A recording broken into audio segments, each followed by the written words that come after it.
So, Dr. Wicks, it's great to have you with us by interview here. We're looking forward to having you at the One Conference in February.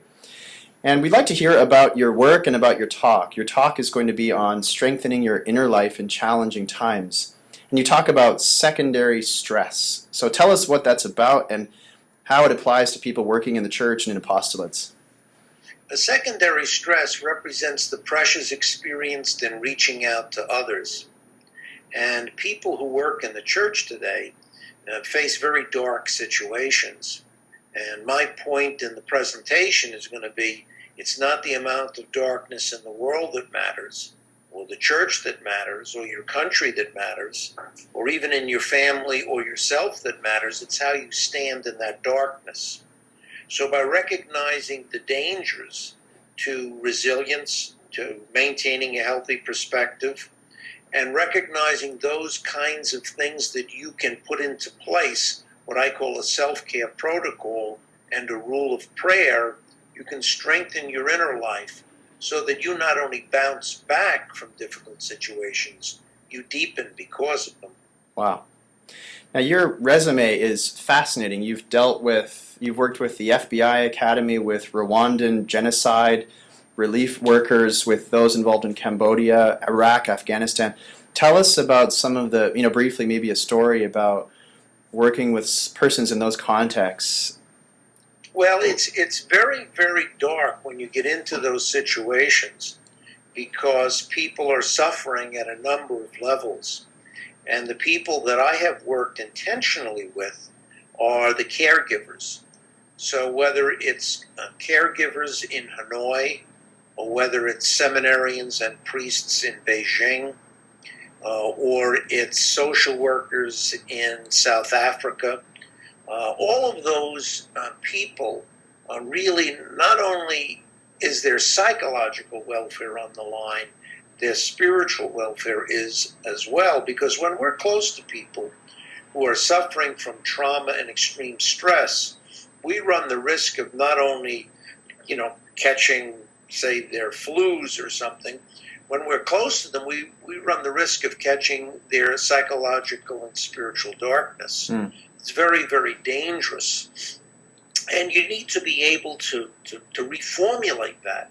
So, for example, a social worker in South Africa said to me after a presentation, well, I'm going to leave the field.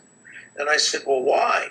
She said, well, I work with women who have been abused or raped, and I bring them to court to testify, and they need to take off a day from work, and they're single parents, and they really can't afford it. And then we get to court, and the judge says, oh, I haven't read the material yet. Make another appointment. And she says, I feel so deflated. And I said to her, well, who would be closer to this woman than you at that moment?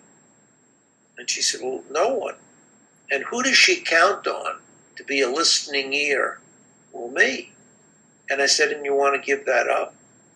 I think what happens to us, we get caught in a secular framework of success where God is calling us not to be successful, but to be faithful.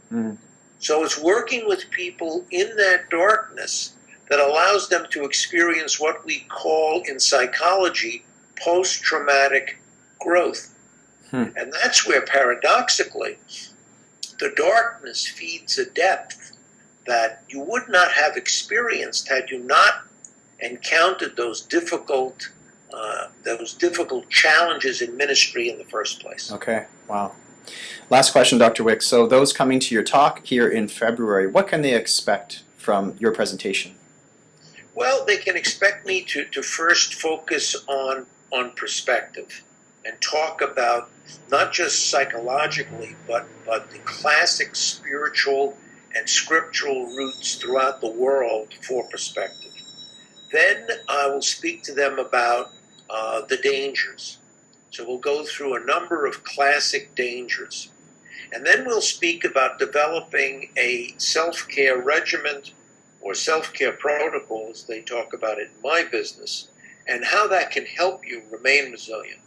Okay. And then we'll speak, as I said, about, we'll reach into the 4th and 5th centuries, the desert Abbas and Ammas, the mothers and fathers of the desert, who, when the church was legalized by Constantine, they went to the desert so that their faith would not be domesticated, which is a great danger today. So I'll speak about a rule of prayer that they spoke about and how we can apply in our lives. So I'm very excited about it because the people there are good people and they're often too hard on themselves. And hopefully through stories and humor and information, we can provide a good beginning for them. Wonderful. Thank you so much for your time. We look forward to having you up here in February.